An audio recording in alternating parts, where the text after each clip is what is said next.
కేసులోకి నిందితుల్ని పట్టుకున్నారు, అరెస్ట్ చేశారు, జైలు కూడా పంపించారు పోలీసులు. డాక్టర్ ప్రియాంక కేసుకు సంబంధించి మరొక కీలకమైన అప్డేట్ అండ్ ఆధారం ఆర్టీవీ చేతిలో ఉంది. ప్రియాంకను చంపిన నిందితుల car number AP40JF6299. Once again AP40JF6299. ఈ కారు ఓనరు సూరవరపు గంగారావు కొడుకే ఈ ప్రధాన నిందితుడు దుష్యంత్. ఇక్కడ కనిపించే ఆ మాస్క్ వేసుకొని కొంత బండగా కనబడుతున్న ఈ వ్యక్తే ఆ దుష్యంత్. సో సూరవరపు గంగారావు కుమారుడు ప్రధాన నిందితుడు దుష్యంత్. ఇక్కడ ఆ కారు ఆయన పేరు మీద రిజిస్టర్ అయి ఉంది. సో AP40JF6499 ఈ నెంబర్ గల కారే 6299 ఈ నెంబర్ గల కారే ప్రియాంకని హతమార్చింది. ప్రియాంకని ఈరోజు ఈ పరిస్థితులకు నెట్టి తన ప్రాణాలు పోయేందుకు చేసింది. అయితే ఆ రోజు రాత్రి కారు నడిపిన వ్యక్తి ఈ బండోడే. నేను ఎందుకు ఈ పదాన్ని వాడుతున్నానంటే ఎంతటి అహంకారం కాకపోవచ్చండి. మద్యమత్తులో ఉన్నాడు, కారు నడపడమే పొరపాటు. ఆ కారు నడపడమే కాకుండా ఇంకా ఆ కారులో మాల్కు వెళ్ళి సెక్యూరిటీ గార్డ్ని కొట్టడం ఏంటి. సినిమాకి వచ్చారంట ఇద్దరు, ఆండ్రూ జోసెఫ్ అండ్ దుష్యంత్, ఇద్దరు ఫ్రెండ్స్. వాళ్ళు సినిమాకి వచ్చారు ప్రసాదిత్య మాల్లో. అక్కడికి వెళ్ళగానే సెక్యూరిటీ గార్డ్ సిబ్బంది బ్రీత్ అనలైజర్ టెస్ట్ చేస్తే మద్యమత్తులో ఉన్నారని చెప్పి వెనక్కి పంపిస్తే వాళ్ళని కొట్టి కిందికి వచ్చి కారు తీసుకొని బయటికి వెళ్తూ వాళ్ళ ముందే వెళ్తున్నటువంటి ప్రియాంక అండ్ ఉమేష్ ఇద్దరు స్కూటీపై వెళ్తూ ఉంటే ఒకసారి ఢీ కొట్టాడు, రెండోసారి ఢీ కొట్టాడు, మూడోసారి డైరెక్ట్గా వాళ్ళ తలపై నుంచి ఆ కారుని ఎక్కించుకొని వెళ్ళాడు. సో ఈ దుష్యంత్ అనే వ్యక్తే ఈడే ఇప్పుడు ఆ అమ్మాయిని చాలా దారుణంగా ఆ కారుతో తొక్కించి హతమార్చింది. ఇక పక్క సీట్లో కూర్చున్న వ్యక్తి ఆండ్రూ జోసెఫ్. నిందితుడు దుష్యంత్ది తూర్పుగోదావరి జిల్లాలోని నామవరం గ్రామం.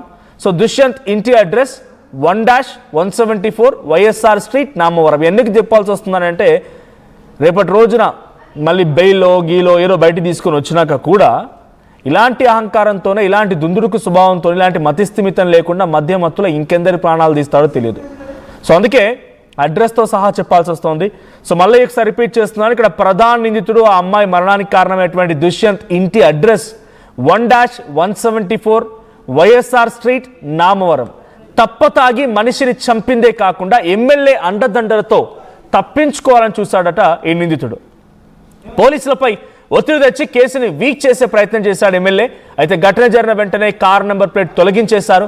నిందితుల్ని సేవ్ చేసే పనిలో పడ్డారు పోలీసులు కూడా.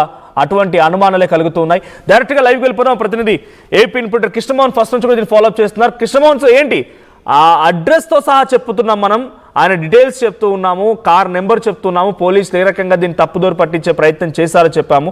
3వ తేదీన సంఘటన జరిగితే వాళ్ళు ప్రెస్ మీట్ పెట్టింది మొన్న ప్రెస్ మీట్ పెట్టి ఇది యాక్సిడెంట్ అని పోలీసులు కొట్టిపారేస్తున్నారు. కానీ ఆర్టీవీ వరుస కథనాలు టెలికాస్ట్ చేసిన తర్వాతనే, మనం వరుసగా దీనికి సంబంధించి డ్రైవ్ చేసిన తర్వాతనే కొంత చలనం వచ్చింది. పోలీసులు కూడా ఆ నిందితుల్ని పట్టుకోవడం, అరెస్ట్ చేయడం, జైలుకి పంపించడం. సో ప్రజెంట్ ఎటువంటి అప్డేట్స్ ఉన్నాయి ఇంకా ఈ కేసులో? మీ దగ్గర ఉన్న అప్డేట్స్ ఏంటి? మనోజ్, డెఫినెట్గా ఈ కేసుకు సంబంధించి పోలీసులు ఏ విధంగా నిందితుల్ని తప్పించాలనే ఒక ప్రయత్నం చేశారు అనేది చాలా క్లియర్గా చూసాం. చివరికి ఏదైతే యాక్సిడెంట్కి గురైందో, కారు గుద్దారో, ఆ కారుకు సంబంధించిన నంబర్ ప్లేట్ కూడా పోలీసులు తొలగించేశారు. పూర్తిగా ముందు వెనకాల తొలగించి ఆ నిందితుల్ని కాపాడే ప్రయత్నం అయితే చేశారు. అయితే దీంట్లో చాలా క్లియర్గా మనం ఒకటి చెప్తున్నాం. వెహికల్ నంబర్ AP40JF6299 ఈ నంబర్ గల కారు ఏదైతే టాటా నెక్సాన్ కారు ఆ రోజు యాక్సిడెంట్కి రాత్రి 9:30 సమయంలో ప్రియాంక మరణానికి, ప్రియాంక ఇప్పుడున్న పరిస్థితులకి దాదాపుగా ఈ కారే యాక్సిడెంట్కి గురైన కారు.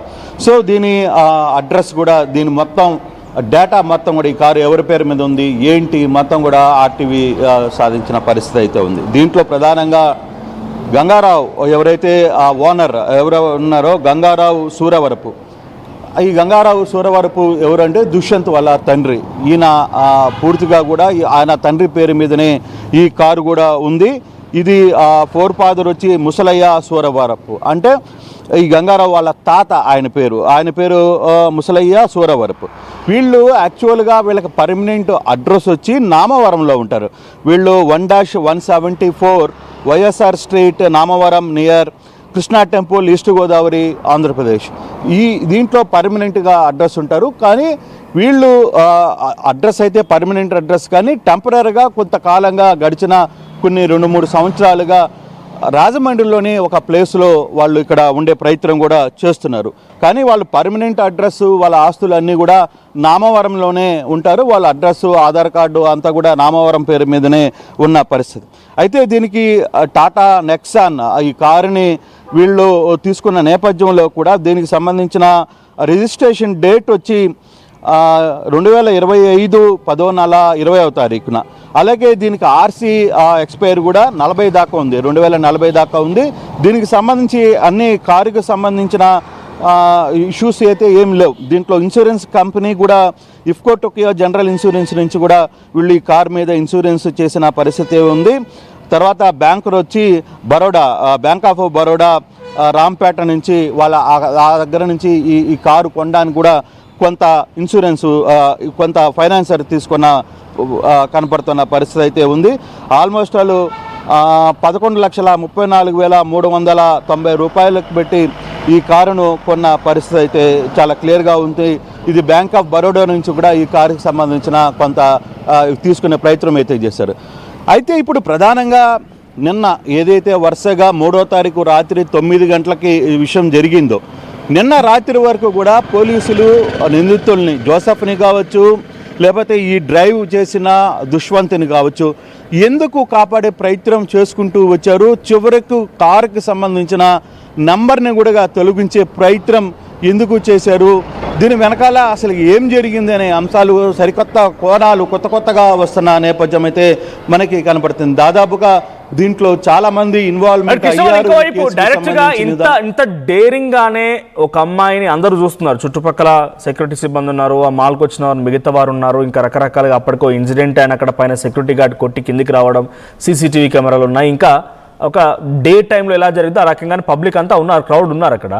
ఇలాంటి ఒక సిచ్యువేషన్లోనే ఒక అమ్మాయిని ఒక అబ్బాయి స్కూటీపై వెళ్తుంటే వాళ్ళని ఢీ కొట్టి హతమార్చాలన్న ఆలోచనతో కొట్టాడన్న వ్యక్తి గతంలో ఇదే అహంకారంతో, ఇదే బలుపుతో ఏదైనా క్రైమ్ రికార్డు ఉందా? గతంలో ఏమైనా ఆయన పైన కంప్లైంట్స్ కానీ లేకపోతే ఇంకేదైనా ఇష్యూస్ కానీ బయటపడుతున్నాయా?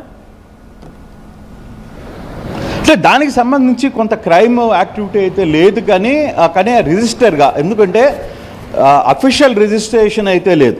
కానీ కొంత ఈ పిల్లవాడు దూకుడుగా ఉంటాడు, కొంచెం మద్యం మత్తులో ఉంటాడు, తర్వాత కొంత లోకల్గా కొన్ని ఇష్యూస్ ఉంటారు. కారణం వాళ్ళ కుటుంబం కూడా కొంత పొలిటికల్తో సంబంధం ఉంది.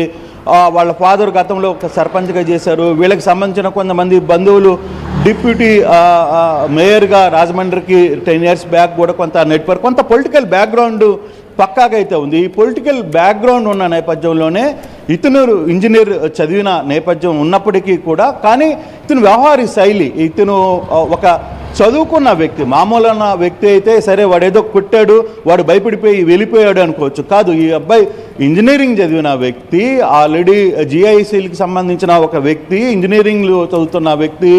కనీసం ఒక చిన్న యాక్సిడెంట్